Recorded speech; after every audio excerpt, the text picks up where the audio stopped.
Awesome, then I welcome up the first speaker of the examination.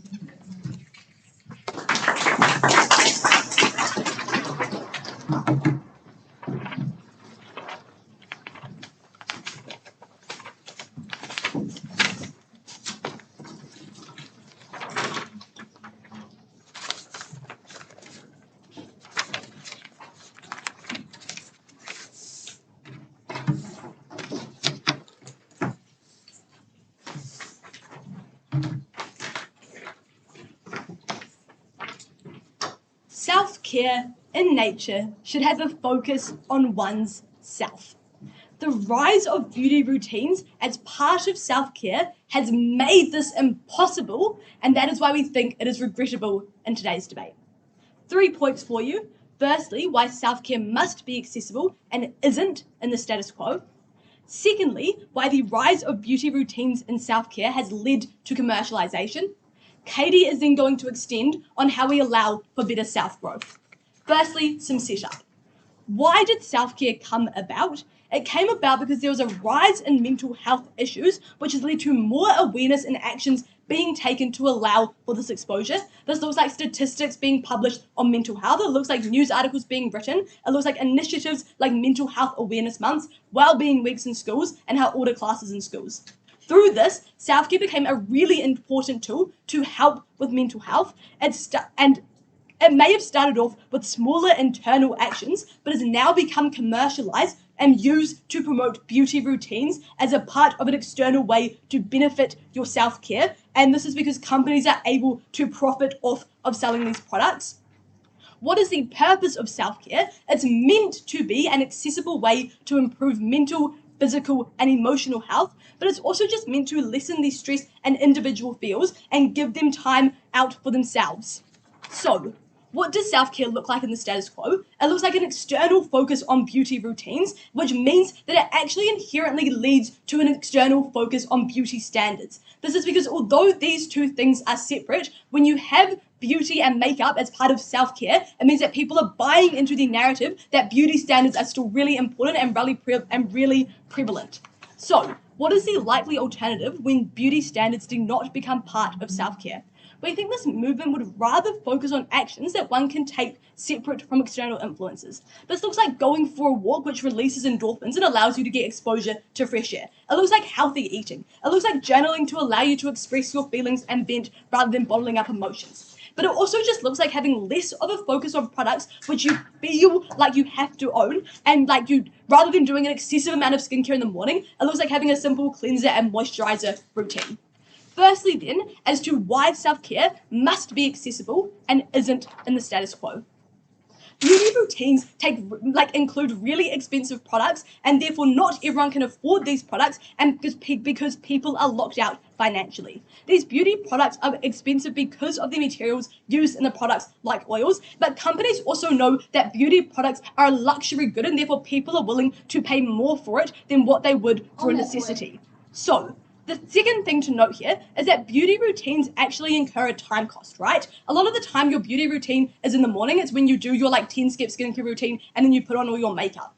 But because it's really long and people do it in the morning, well, it's really long because people feel like the more steps that are in their self-care routine, the more they're engaging with the self-care idea. But secondly, in the morning, people tend to be stressed because they need to leave the house quickly to get to work or get to school. This means that they wake up earlier to engage in this routine rather than sleeping in and having a simple routine and then leaving. This is really harmful, and comparatively, we do not get this harm because now people sleep more, which allows them to feel well rested, but they also don't start their morning in a really stressed state, which is what sets the tone for the rest of their day.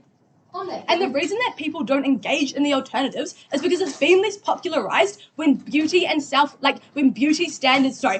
regimes within self-care has become the dominant narrative. And then people think that these alternatives that we've offered to become more popular when that doesn't exist are the wrong ways or not the best ways of engaging in self-care because it isn't as popular in media.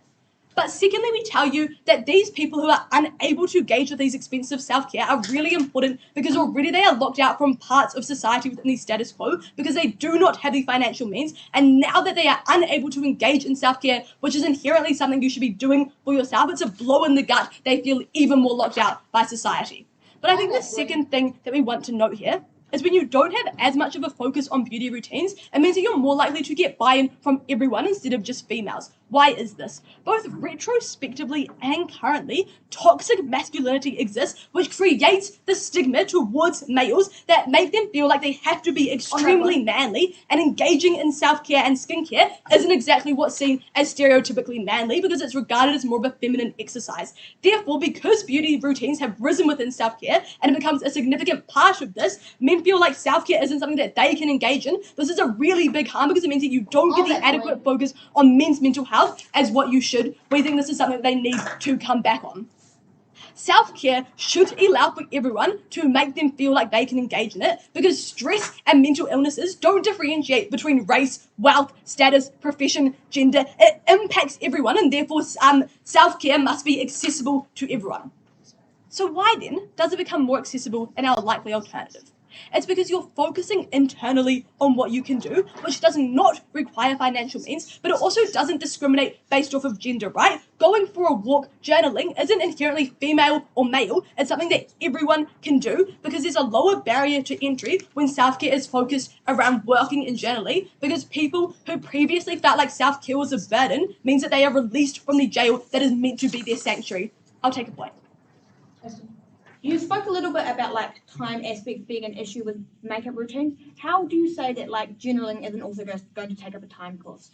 I think at the end of the day, a lot of people when they get home from work probably watch some sort of TV, right? Or they do something to de-stress. They can now do journaling as part of this, but it's not something that they like are taking out of their morning and taking out of their sleep. But just like if you had a lunch break, you can go on a walk at lunch. We think that's a big benefit. And the reason they are unlikely to be able to co-opt this benefit is because when you engage with a level of self-care, like doing your beauty stuff in the morning, you feel like you've engaged to a sufficient amount that you don't feel like any alternative actions are needed to be taken to feel like you're engaging in self-care because you have like tricked yourself into thinking you've done enough. So, secondly then, why the rise of beauty routines, has led to commercialization. As beauty routines become a popular part in an already popular narrative, it means that companies have jumped on this trend and they have created more products to cater to this increased demand, but also through manipulative advertising, they have distorted self-care into something which requires their product, and therefore they've actually artificially created this demand as well. And this not only harms the integrity of the narrative, but it also makes people feel like this product is integral for them to engage in self-care. This looks like companies producing more products and promoting them in a way to show that they're improving how you feel, targeting insecurities, and making you feel like it is necessary. This is really harmful because you've now taken someone who's probably already slightly insecure and made them feel even more insecure by saying, oh my gosh, if you've got a blemish, you cannot go out without concealing that. This concealer is really good. It's going to match your skin tone. It's going to do this. It's going to do that. That's another harm they've got to contend with. But secondly, the reason that it becomes commercialized is also through content creators, right? It looks like people on TikToks doing get ready with me, or like, this is what I do, this is my skincare routine, which means that you've now got an active comparison to a process which is meant to be inherently internal. Now, instead of focusing on what makes you feel good within yourself and going for that walk or doing like a simple skincare routine, you feel like you are not doing enough because when you see a really pretty woman on TikTok or a really pretty man on TikTok, they've got so many extra steps, which is what you feel is locking you out from being able to access that higher level of feeling really confident within yourself. But it takes away from the personal experience with self-care, and this is why I'm very proud to propose.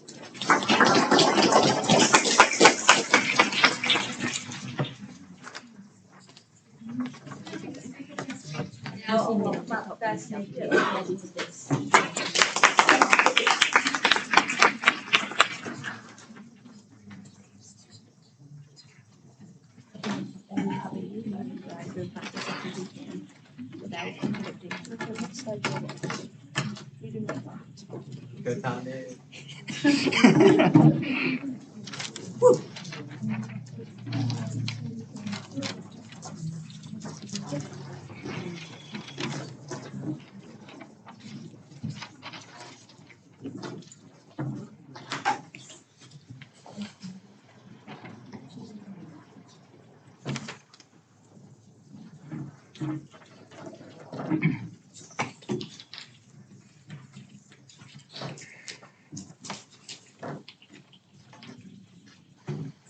All right, have 3 things I'm going to do for you in this debate. Firstly, I'm going to run you through some rebuttal, shutting down a lot of their material which I brought up from their first speaker. Then what I'm going to do is I'm going to discuss about the narrative which our side of the House believes in, and why we believe that this narrative is not only different to the old narrative, which a lot of their material in this debate so far rests upon, but why this narrative is actually better than the previous narrative, which is spread throughout society, and why beauty routines as part of self-care trends are ultimately a positive thing for society. Then I will run you through my point on representation and how representation is increased as a result of this. Liv at second will discuss in her split around the positive health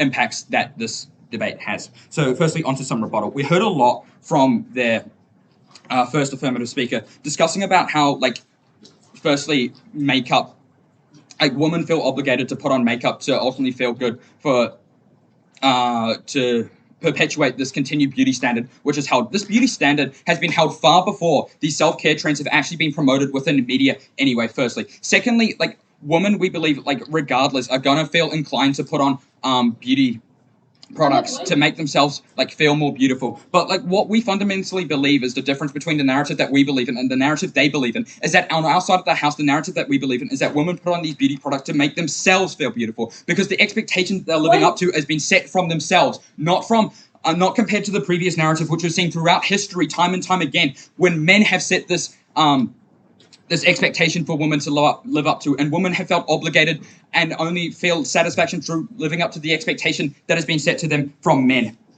They've also talked a lot about commercialization within their debate. Well, we don't actually think that the commercialization point is that valid, because we've seen before self-care trends, commercialization of the makeup industry happened all the time. And we also see that with new products that are being available, which are being made more available towards marginalized minority communities and targeted towards them, so they feel represented within the makeup industry. But I'll get more onto that within my point of representation. But firstly, onto the first point surrounding why our narrative is different and better compared to the old one. Ultimately, people are encouraged to do on our side of the house what makes them feel beautiful and not what others expect of them. So what does this actually look like in practice? This looks like a range of different things. It looks like people accentuating their pimples by turning them into beauty marks, as we see so often on social media. This looks like embracing their natural skin type because of their skin tone and skin type, because it feels good to do so and they feel good doing so. This looks like people showing off and celebrating other skin features that they might have, like birthmarks and freckles which appear on their face. This looks like people being unafraid and confident in the unique body types that they hold, and ultimately feeling confident in their identity of who they are as a person. What are the impacts of this? We see people are encouraged to do things that make them feel confident. We see that people are encouraged to celebrate their features because they feel good about themselves, not because media, which has primarily been influenced by male domination, has told them that these expectations exist and that they need to live up to these expectations.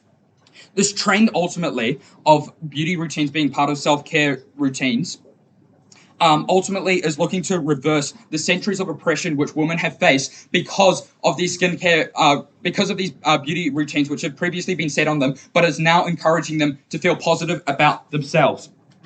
We see in the past, beauty narratives have focused primarily on women and ways that they can satisfy the male gaze. We say that ultimately the opposition still has to defend this narrative in particular and all the harms that it has caused. This looks like people feeling ashamed of their bodies and going through extreme lengths in order to do so and to cover up how they feel ashamed about themselves. I think ultimately, as well as this, the self-care routine has come about recently in the last 7 years or so, primarily driven on social media. And this narrative has shifted away from the previous narrative of what it meant to be beautiful and the mark of what is beautiful being determined by the male gaze, and towards how women feel about themselves and how they feel beautiful. And without these, unlike traditional beauty narratives, which focus on appealing good for others, the self-care narrative encourages people to focus on themselves and feel good. I'm happy to take a POI. If you're being externally told what makes you feel good, how is it then an internal action that you are taking yourself? We're not saying that at all as part of our argument. That is the narrative which has been perpetuated for centuries. What we are saying on our side of the house is that beauty routines that are being shared on social media now as part of these self-care trends do make women feel good, and they make all people feel good, because it it encourages them to embrace their like natural, unique physical aspects of themselves and to not be ashamed of it. And this is a stark contrast to the previous narrative, which has happened within society, the narrative that the affirmative side ultimately implicitly supports within this debate. Onto my point now surrounding representation. It is incredibly important that we as a society represent in our media and products people from all different backgrounds. So people feel comfortable because they can identify with the products that they see are being used within media. We have 5 key mechanisms for how beauty routines as part of self-care trends ultimately improve representation. We see this firstly through like different hair types and products being used. Like take curly hair routines that we see for girls, particularly like of African American descent, who have textured hair, for example. We see that these trends on TikTok, for example, are like encouraging them to be able to take care of their hair, to like appreciate the hair that they have, and to also like learn how to take care of their hair. This is important because like in the past, this narrative and these like just hasn't been shared. And not only is this like teaching people how to take care of their hair, it's also encouraging people to be proud of their unique textured hair which they have. This is incredibly important on our side of the house. Secondly, like we see different skincare routines for different skin types. We see like people with acne, dry skin, scarring, etc. are able to see different skincare routines and learn how to take care of their skin. This is incredibly beneficial because once again we're changing the narrative on our side of the house. It's okay to have acne, it's okay to have pimples and freckles or whatnot on your face, and actually you should be proud of your unique facial features that you have. We're not setting the like standard for beauty as having just clear skin. We're changing that narrative on our side of the house. The narrative has changed as a result of beauty routines as part of self-care trends being extended. Thirdly, surrounding like makeup, we know that the makeup industry exists on both sides of the house, but on our side we reduce a lot of the historic harms that we're seeing from the makeup industry.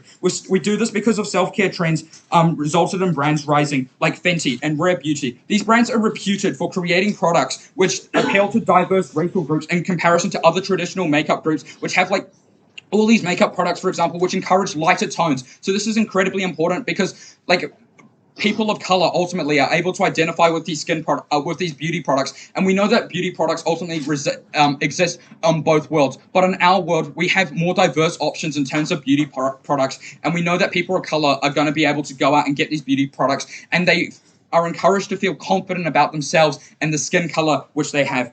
Fourthly, surrounding nails, we see like a lot of nail care represents like artistic expression of people's unity, and we see this all the time being represented on people's like nails. Like a tangible example of this is our debating coach who's wearing green nail polish to represent the mighty region of Manawatu Whanganui. This is a clear example of how like nail routines have been used for people to be able to represent their artistic expression, their identity, and like what's important to them. Firstly, like surrounding men, they talked a bit about toxic masculinity, and it was lessened on our side of the house. Why is this? Because we see other men who are like treating their skin with skincare routine. They accepted this as part of some of their points which they built up, but ultimately by having more men embracing traditionally feminine products like skincare routines and stuff, like they don't feel as pressured to feel manly, and they are ultimately able to like take care of their skin and feel better about themselves. What are the key outcomes of this? Firstly, we're embracing culture for different people, like racial culture, all sorts of culture. Secondly, people feel less insecure about their old physical body features, which society previously condemned them to feeling bad about. And thirdly, there's more awareness about different body types. We see greater appreciation and celebration of minority culture, more acceptance of femininity. The moot must and will fall. Thank you.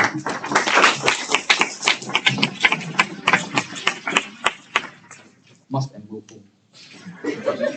What? Awesome, I think the speaker for their speech, and I'll welcome up the second speaker. What?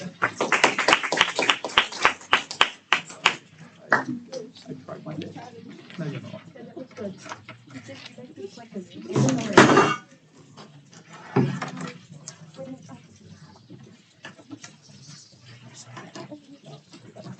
Sorry.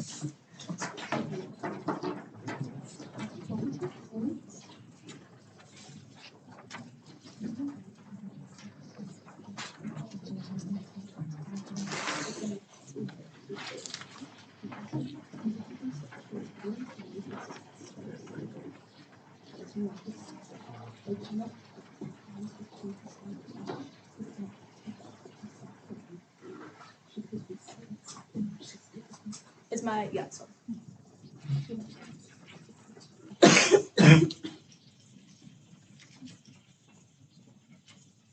The Negating team is try to push onto you something that is not actually the status quo. Because it's a regrets debate, they must support the status quo, but we feel like they've kind of squirreled this by telling you that there's so many, like, so much representation and so many things like that are positive that happen. What actually happens, they try to convince you that there's this like idea that like there's so much representation of body type, so much representation of like turning like pimples into freckles, but in reality, when we see the billboards up, when we see the billboards marketing these products, they're just skinny people or people who fit into the natural beauty standards or the beauty standards we've continued to have for millions of, like, hundreds of years. It's not actually just because you see one content creator that may be plus size advocating for a small amount of people. The actual main face of this commercialization of self-care is actually still very harmful to the beauty standards. And also, we feel like this whole debate does not rely on about beauty standards. It's about who can actually access self-care, the like ability to actually like feel good internally. They tell you how it just helps people feel better about how they look on the outside, which is not what self-care is about.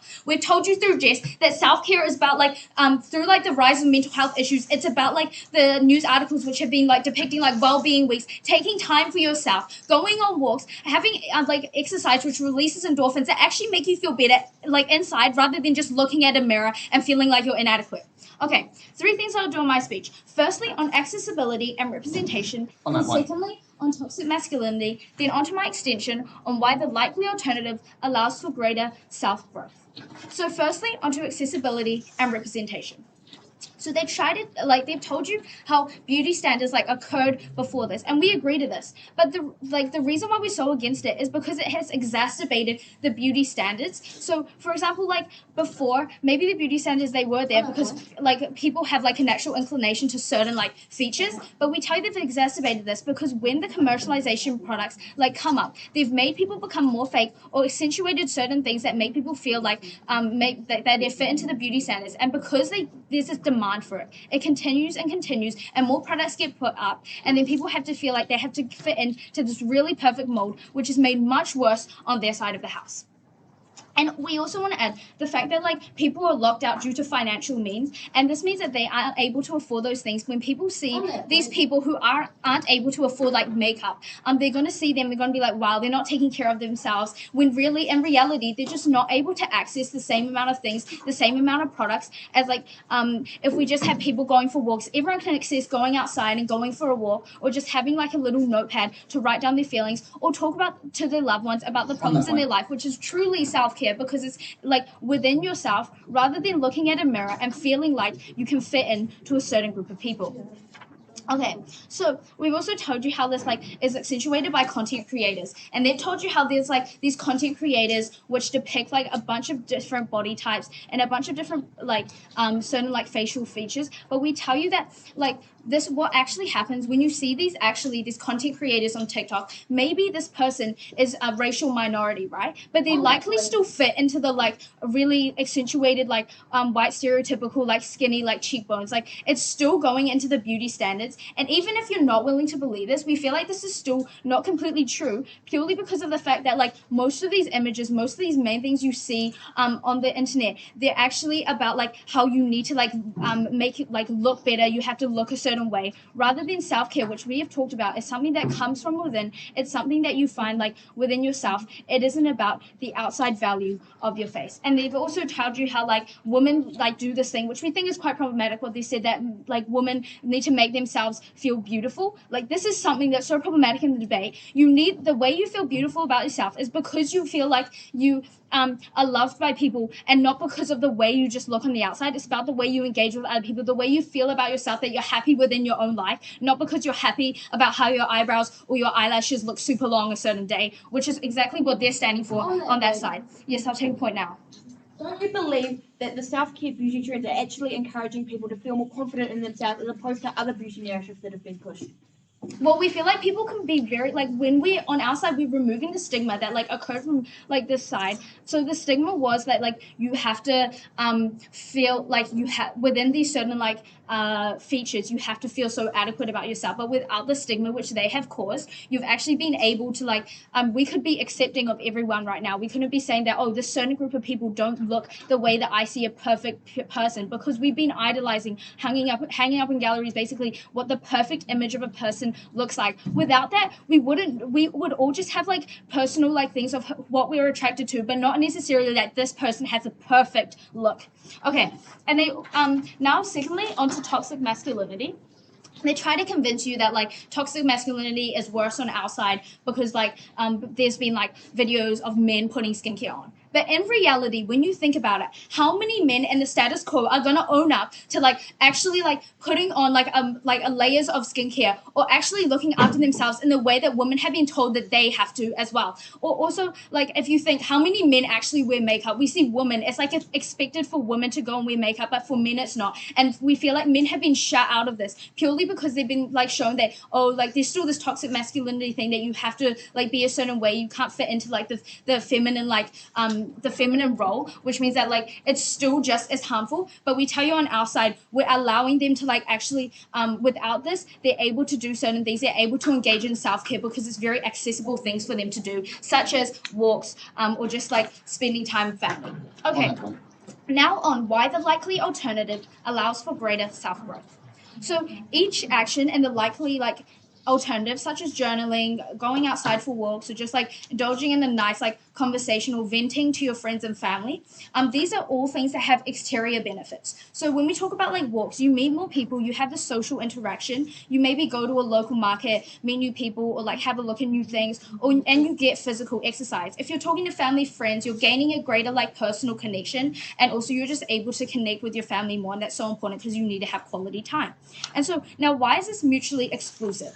Well, because people in the status quo, they feel as if they're doing the adequate amount of self-care because of the targeted marketing and how it has been popularized. So when they feel I have a 5-step skincare routine that I put on once or twice a day, I feel I don't have to go outside and do a certain part of exercise. Which is why on our side, we provide these benefits to a far greater extent, because people aren't resorting to going to the bathroom for 30 minutes to apply serums and makeups. And instead, they're going outside and going for a walk because they're more incentivized to do it, because they're not being told that this is what you have to do. This is how to be perfectly secure with how you look or how you are. And then they cannot co-opt this because it hasn't been popularized in the status quo for this to happen.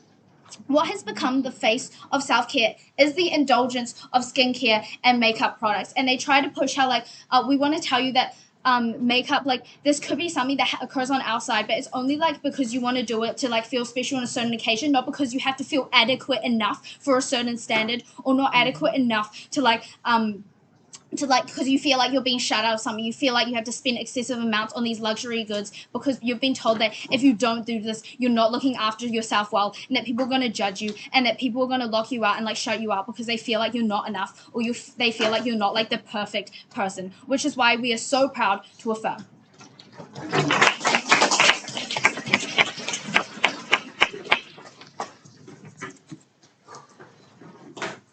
Also, I think the speaker for the speech, and I welcome up second.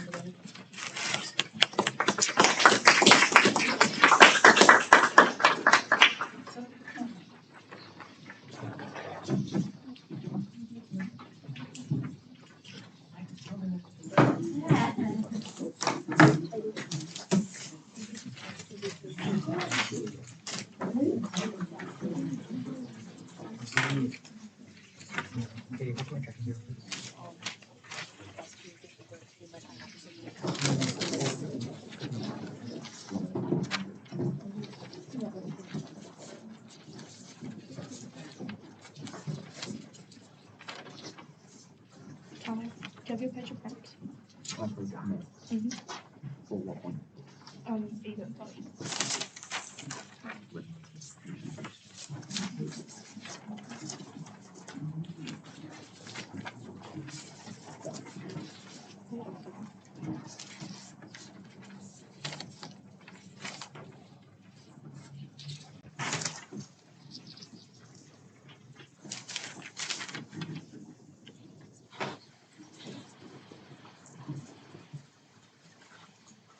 All right, a few key things in the speech. Firstly, looking at what SciDAF has presented us with so far today, and secondly, delivering a bit of a substantive split on why we get actually far better outcomes for health when we promote beauty routines as part of the standardized self-care movement. All right, so firstly, looking at what SciDAF has given us so far. The material has mostly boiled down into two key thrusts. Firstly, on access to self-harm and self-care, and secondly, on alternatives in terms of what that looks like. So firstly, on self-care, access to self-care. We heard a lot about this from first AF, which was then not really continued on at second, but basically what they've told us is that it's large cost, like time cost, which is really hard for people to do makeup routines in the morning or to do what makes them feel good in the morning when it comes to their beauty routines. We've also heard that it's locked out because it's so expensive, right? And that you should just, it's only for women and it's really toxic for men and men can't do it anyway under our side of the house, right?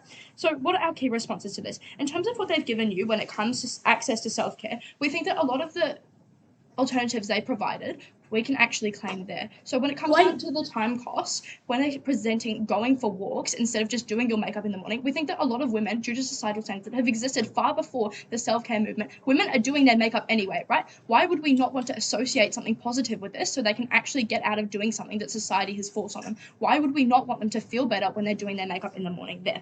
Okay. And then in terms of that, their responses there, we think that in terms of the time cost, we think there are other alternatives that are also really time costly, specifically when we're talking about those who are already, quote, locked out of society. If you're in a low socioeconomic area, you're having to work for hours upon hours a day, where are you going to find time to take this walk, right? You're going to find time for it on your lunch break. We just think that's not very realistic, especially when you're talking about the people that are locked out. They're not going to have time to find these other alternatives when they could be just taking time out of their day to find self-care with something that they're already doing there, right? There was a real big focus on kind of makeup, particularly looking at this, when in reality we've presented you lots of examples, particularly pertaining to hair care and nail care and skin care, which isn't as nearly as time consuming or expensive as they want to make out, right? Buying one cleanser and making that your self-care is not nearly as expensive as the kind of things that they could be necessarily proposing under their side of the house, because at the end of the day, walking and journaling isn't going to be enough for most people when it comes to self-care, right? We think that the actual time consistently taken out of their day to think about their self-care, think about what they want to do when it's already at the start of a busy day actually helps them far more than taking a walk at their lunch break in the middle of a busy day actually would do.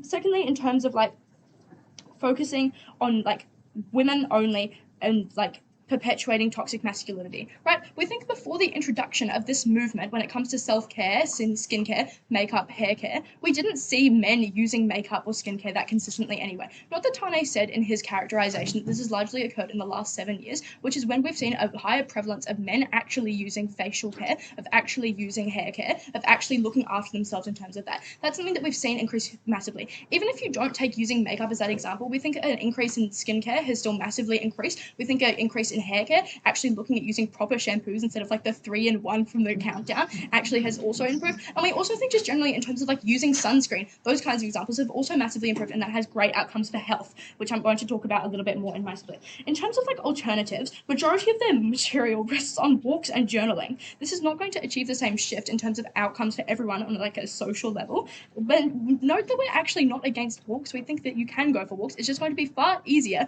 for people to incorporate self-care when they actually are already doing these kind of things. Taking a shift of what something that could be seen as negative, as Tane pointed out in his speech, has been historically negative, taking it, making it their own, and reversing some of that historic injustice there, right? The specific analysis was that you'd actually replace your makeup time with a walk or whatever, when we just think that's not realistic. People, they've talked about the societal pressure of having to use makeup. We think that people are going to continue to use makeup anyway. They may as well make the best use of that time. In terms of the other material on alternatives, I've just talked a lot about alternatives and kind of other avenues to self-care there. They've talked about representation or actually mattering, and billboards are still all skinny people. We think that's massively changing, right? We think when you look at a Fenty billboard, they have models that are plus size, that are black, that are Asian. They're not just the skinny white models that SciDAF wants to characterize today. This shift has been due to self-care being promoted on social media, and that is a benefit that they cannot claim today because that diversity did not exist before the self-care movement. All right, I'll take a POI before I get onto my substantive material.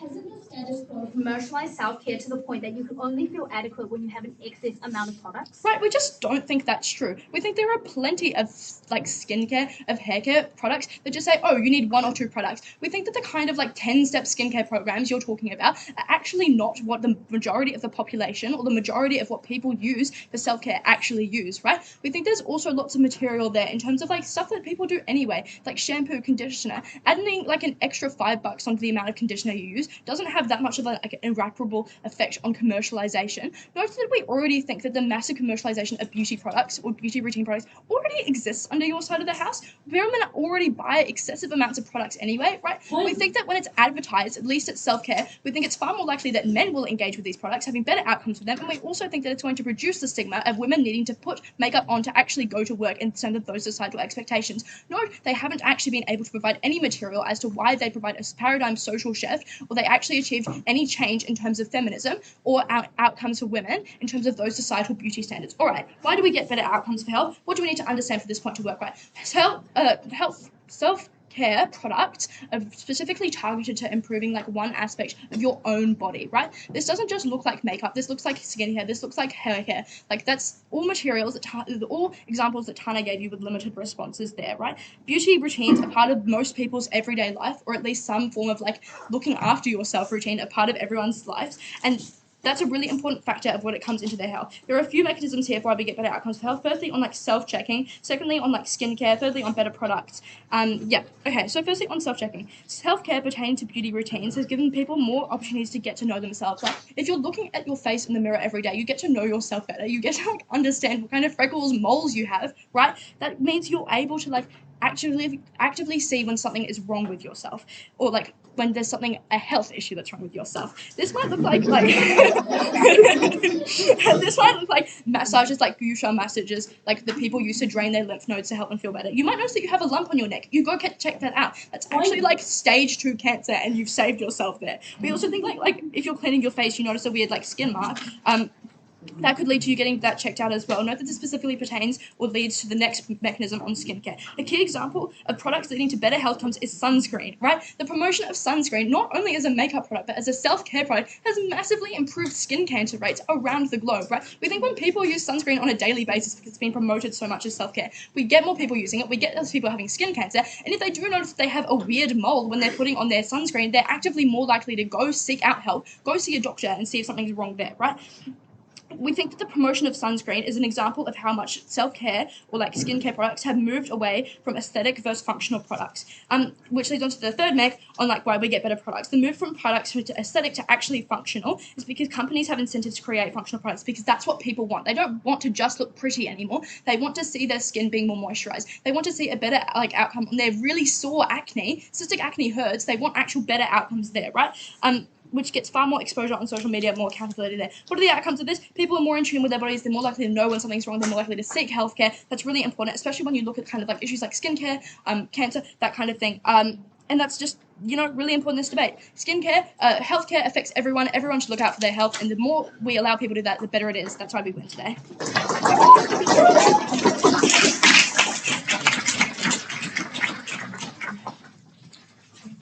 Okay, I thank the speaker for their speech, and now I'll welcome up third of that then.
In this debate, I'll be asking two key questions.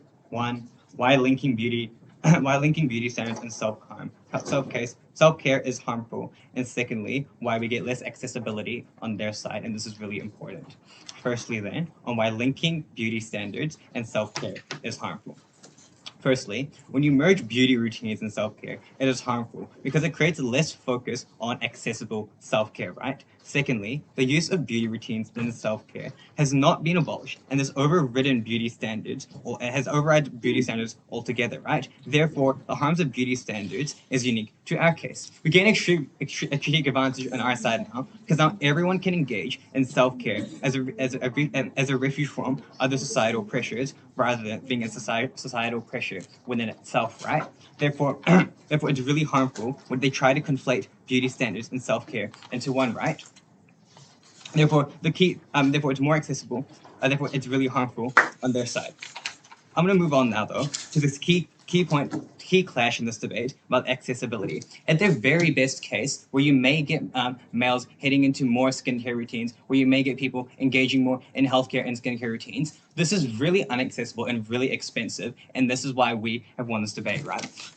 Firstly, in the counterfactual in our alternatives, we provide all the alternatives, which are a lot cheaper than going and buying out all these skincare products and to buying out all these healthcare products, right? They try to say, oh, it's actually not that expensive because you're only getting a lot of cheap bottles, right? But because it's been really commercialized, because it's been really pushed in different narratives from content creators, from billboards, from supermarkets, they're probably going to buy a lot of skincare products, right? They give you all these mechanisms at first about hair, nails, and all of these different things, right? One, big time cost. Because if you want to have really good nails like their coach, you probably have to go to the nail salon, right? He probably had to go to a specific nail salon, which took a long time because of an appointment. And then, like, this is a really big time cost, right? Secondly, like, hair routines, they take a really long time, especially for females, right? They have to, like, they have to get a lot of, like, hair products, and these are really expensive and takes a big time cost, right? Which means on our side, there's a significant time cost which they don't really engage with. They try to say, like, when you take a walk, like, you don't have time because you can't go during lunch. But, like, you can go for a walk whenever you want, right? Whereas we've told you the reason people are incentivized to engage with a skincare routine, to engage with these routines in the morning, is because they want to look presentable throughout the day, right? There's no point in people, like, engaging with this at lunchtime or doing this after when they get home because there's no one to present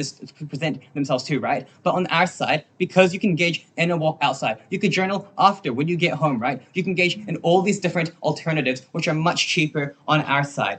Therefore, at their very best, where you may get some increase in self-care, it's really inaccessible, which means you lock a lot of people out from what self-care looks like. What is the impact of this? This means a lot of people now who want to engage in self-care, because the self-care stigma and the self-care narrative is you have to look like XYZ, you have to look like this Coke bottle figure, you have to look like skinny, Eurocentric beauty standards. It means now these people feel left out because they feel like they don't have the means to engage, they don't have the means to look like this, right? And then they try to tell you how, like, oh, but minorities, they have better representation. They try to tell you, like, oh, but, like, on billboards, on Venti, you probably have more representation for minorities, for some minorities feel better. Firstly, these minorities have converted to Eurocentric beauty standards, as Katie told you, right? Because on social media, on TikTok and Instagram, right, a lot of the, like, key creators are these Eurocentric creators who create all these, like, Eurocentric beauty standards, right? It's likely they're, like, these blonde, like these blondes, right? So people are going to feel like, oh, I have to look like this specific creator, and because the prevalence of it is going to be these Eurocentric beauty standards, minorities have to convert to these Eurocentric beauty standards. So while you may get, while the person may look like a different skin color, the inherent beauty standard that it actually is a Eurocentric beauty standard. So you don't actually get more minority representation. All you get is the appropriation of these minorities, which is really harmful for these minorities, right? But secondly, then, they try to tell you how, like, oh, but we get more minorities on billboards, on, like, expensive products like Venti and all their other, like, examples, right? But these examples come from really expensive products, right? Which links back to the accessibility. If these minorities want to look like these, like these model minorities, they have to feel like they have to engage with really expensive products so they can look like these people, right? Because they try to tell you minorities don't have the access to these products. So what are they going to do? They're going to have to look for these specific expensive products so that they can convert to the model, or this minority model, right? Because of the marketing, they feel like it's marketed to have all these products.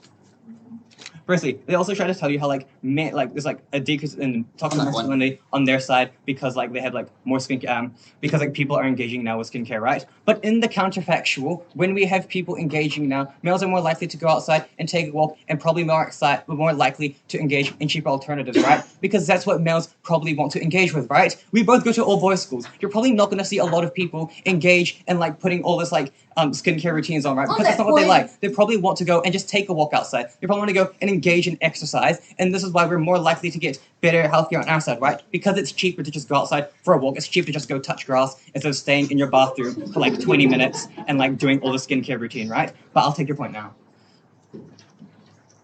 Do you think that the reason that men are not wearing makeup is more to do with the fact that they wouldn't be watching any of this other self-care content in the first place, and less to do with like other things? Like there's a stigma within beauty standards like male won't engage in makeup because it's a stigma that men won't engage in makeup, right? So it's unclear as to why you're saying men are going to engage in makeup on your side. We've told you this because in the counterfactual in our side, which they haven't really engaged with, in our counterfactual, they're probably going to see more people engaging with like touching grass and like all of that, like going outside and engaging in cheaper things. Firstly, what else did they tell you? They try to tell you about like healthcare, right? Firstly, because you're engaging with in our counterfactual, because people are going and like exercising more or engaging in these cheaper alternatives, you're probably taking more care of your body, right? A lot of like the issues which I tell you about comes from the chemicals of all these beauty products which you're putting on your face, right? Because you're putting all these chemicals on and on and on, you're probably going to increase the risk of having all this like harm, all the skincare harm which they try to tell you. But because now we're focusing less on putting all these chemicals on and we're more focused on like going out and taking a walk, we're more focused on going out and just like saying like journaling, right? This is probably going to decrease the risk and the harm of actually getting this in the first place, right? But even if you don't buy that, even if they like want to engage in healthcare, right? Like that's not inherently just like self-care, not inherently just related to beauty standards and self-care. People probably will like still want to engage with their healthcare, right? What else did they tell us?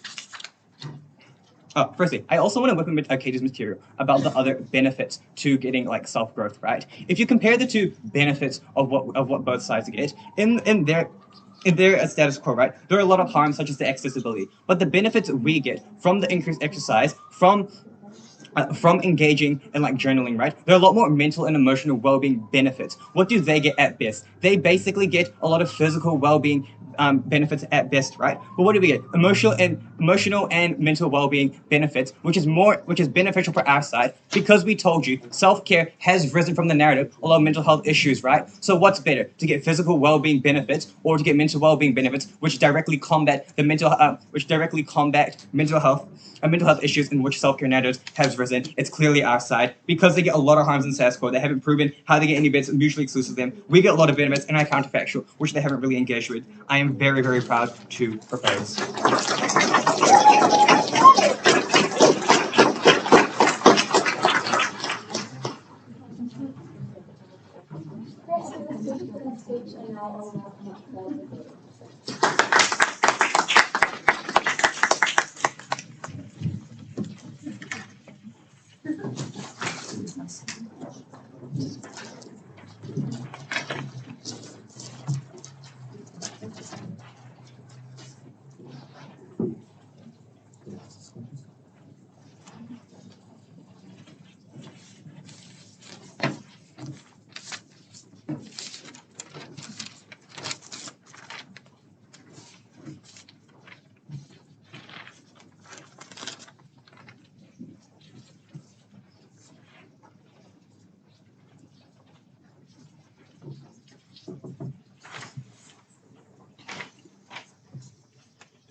So much content on going for walks, journaling, and touching grass. Very little engagement with actually talking about the standards that women were forced to subscribe to before our narrative and beauty regime within the self-care narrative came along and changed things for the better. 3 things I'm going to be talking about today. Firstly, the different narratives that we get along self-care and beauty standards. Secondly, on accessibility, and thirdly, on health. Okay, so firstly, on self-care. So what we heard from them is that, it's being gotten hijacked. Right, we say it's actually done, and now people are less worried about like how they feel inside and journaling, and more worried about how they look. We say the opposite has actually happened. The self-care narrative existed first. What is the purpose of this? Okay, so what is the purpose of the self-care narrative? Both sides have agreed that it's on making people feel good. So why is the specific narrative of beauty regimes that to do with self-care so important? Because these two are also about feeling good. The specific beauty regimes we are talking about here are ones that have come up because of the self-care narrative, not because of the ones that have existed beforehand. They've told us, the counterfactual that we have to that like we are standing for is one where people engage in self-care. No, we say that the counterfactual that they have to defend is what happened before self-care narratives came along and the beauty standards that existed before then. We say that the self-care narrative the narrative they have to defend is the thousands of years of systemic oppression that women face because they were told that they had to look a certain thing because of the way men feel. When the self-care narrative came along, they were told it's all about how you feel, not about how others feel. This is what the beauty regime look like on outside of the house. People doing things because it makes them feel good, not because they're being told by other external forces that they have to subscribe to this narrative.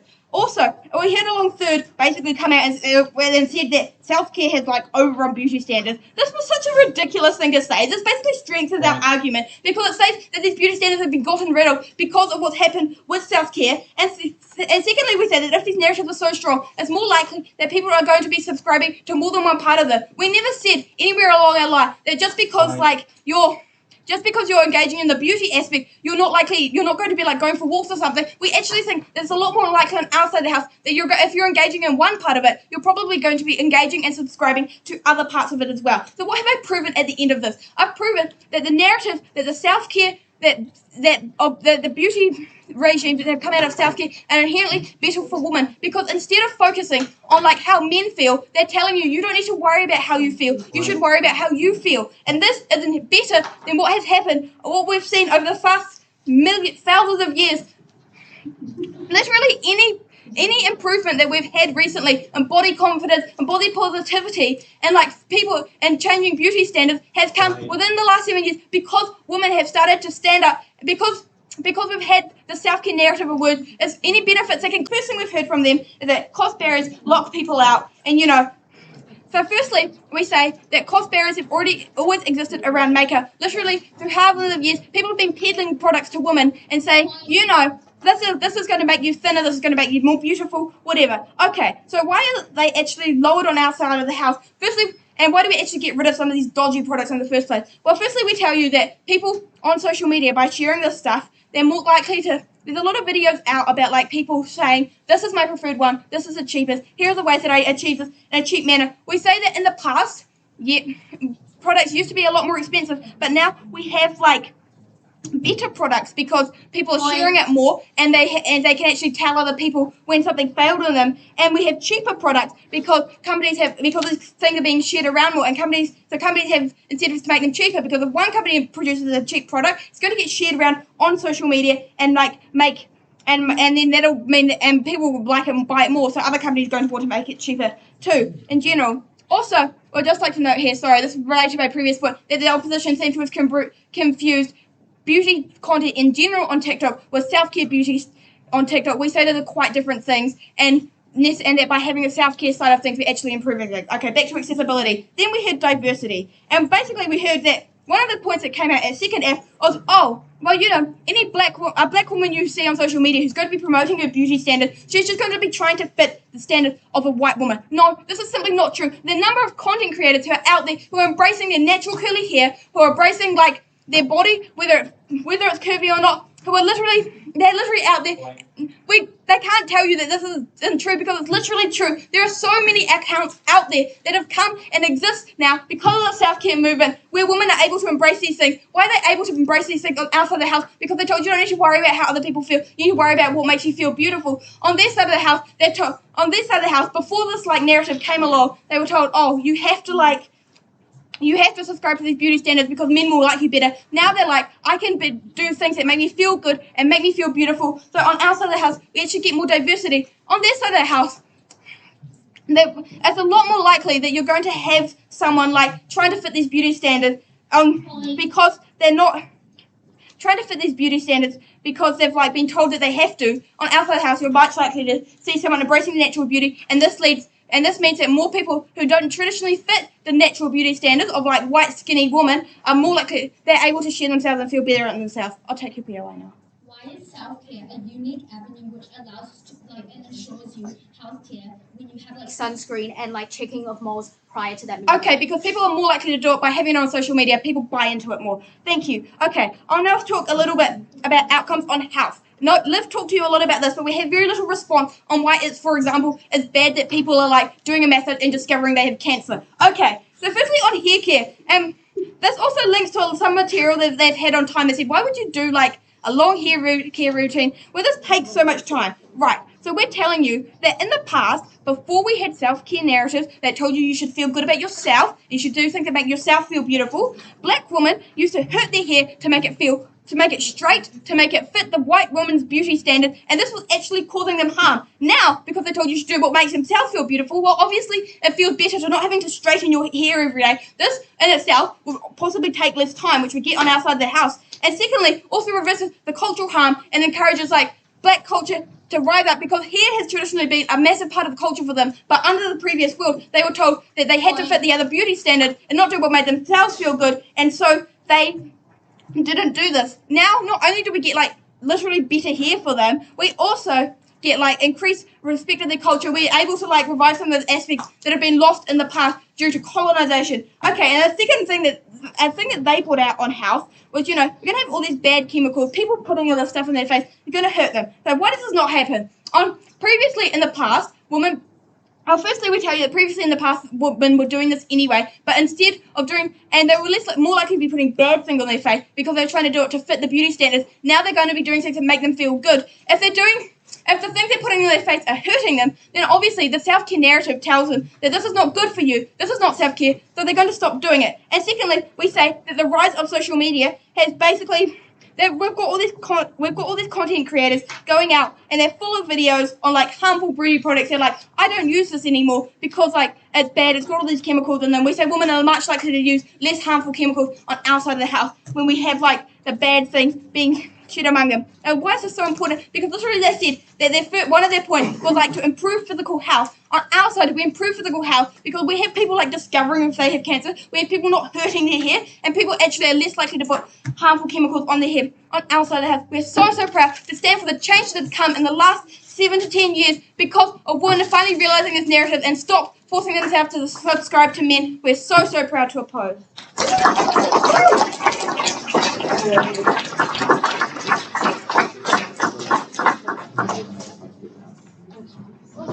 Speaking for that section, as is customary, we will revert the speaking order from the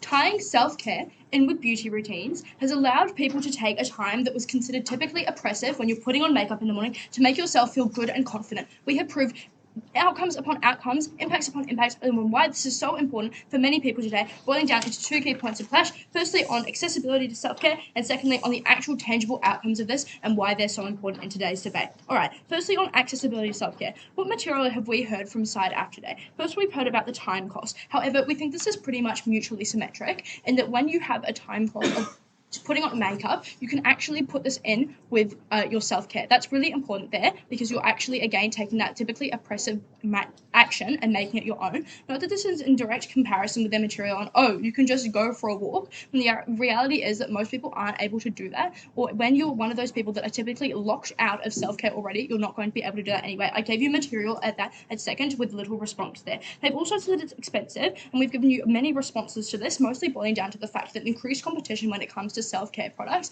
has allowed prices to decrease. Esther told you about this, and also the fact that we're going to be having far better products with promotion of products and you only need to buy 1 or 2 products compared to the initial oppressive forms of makeup where you had to buy item upon item, right, also pertaining specifically to things that people already buy, like hair care, that kind of thing, which isn't that much of an additional cost. They've also talked a lot about like it's just completely Eurocentric and there's no representation. However, we just don't think this is true when you look at the current models of the really big makeup brands, really big hair care brands, really big brands in general, right? We think that when you look at it, this ties in at the 7-year mark when we actually started getting like more diversity, more focus on self-care, and that's where it's really important that they've actually been unable to prove why they get more diversity under their side of the house. So that's a benefit that we can exclusively claim today. They've also just said that it's really bad for toxic masculinity, but we think the normalization of this, or normalization of it as self-care, takes away from the idea that it's just to look pretty or just to be feminine there.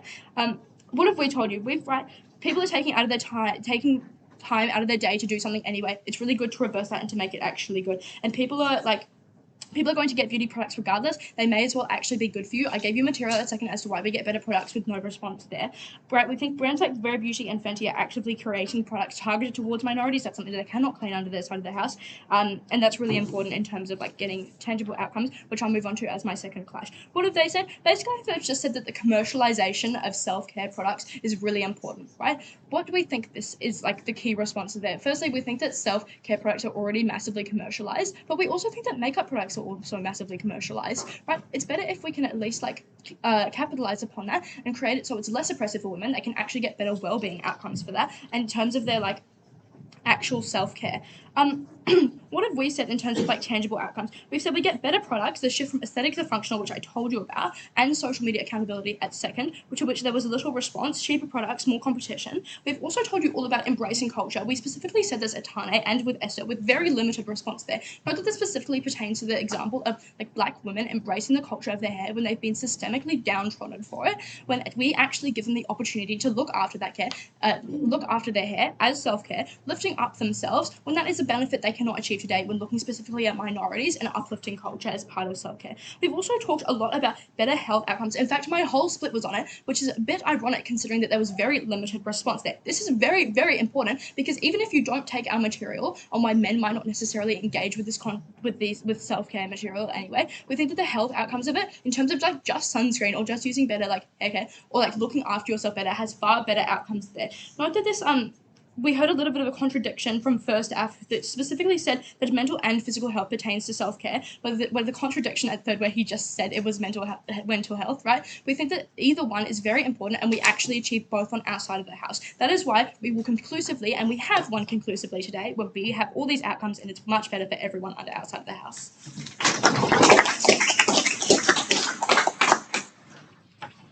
Also, I think the speaker for their speech now will welcome up back reply.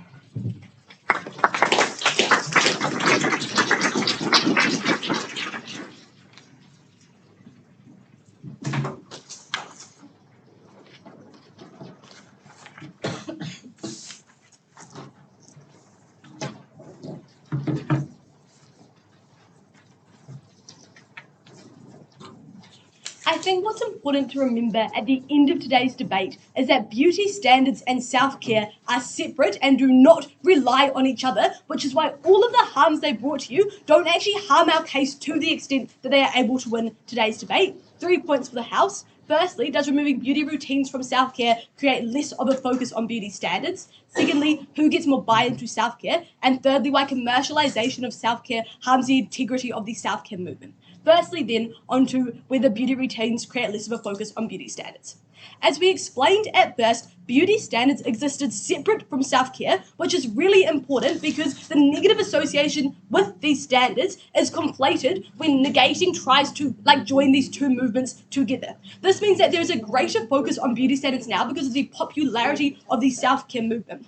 This would have been debate-winning content if they could have proven exclusively that the reclamation of beauty standards is always true. Unfortunately, stigmatization still exists to the extent that the majority of people don't accept themselves when they have a pimple. Only a few very confident individuals are able to do that. This is because of the ingrained belief of what beauty standards used to look like and what people have fallen prey to for years and years. But I think the other thing that's really important to note here is that it also means that when you have this focus on beauty standards within the self-care narrative, it actually takes away from the fact that you are wanting to engage in these other alternative forms of self-care that we told you were so much more beneficial. Secondly, though, who gets more buy-in into self-care?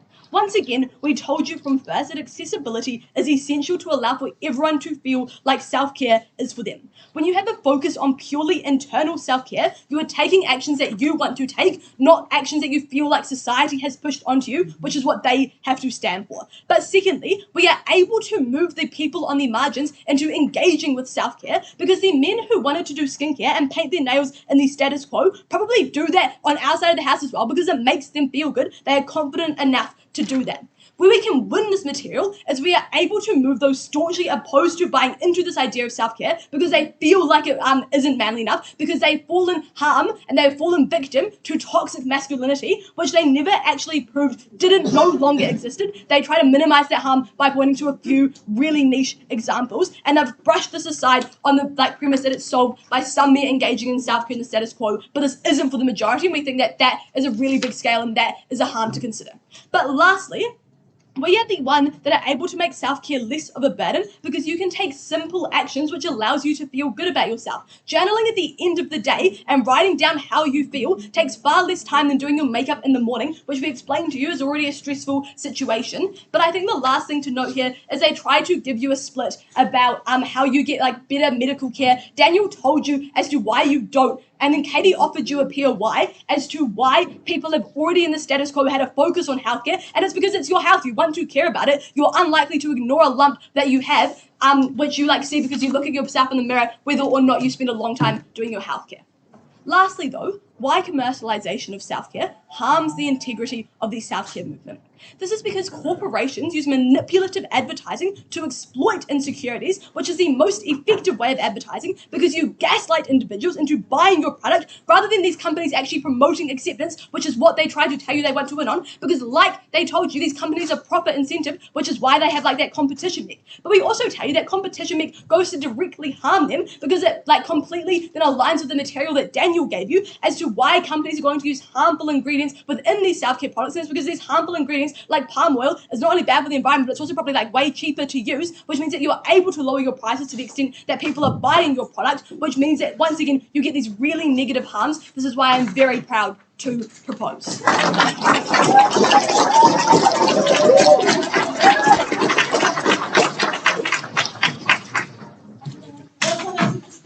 Speech, and I want to thank everyone for a really engaging debate. I encourage everyone to cross the floor and shake hands if you're comfortable with that, and then stay seated for the silent round. Amazing job. Well done, guys. Good debate. Thank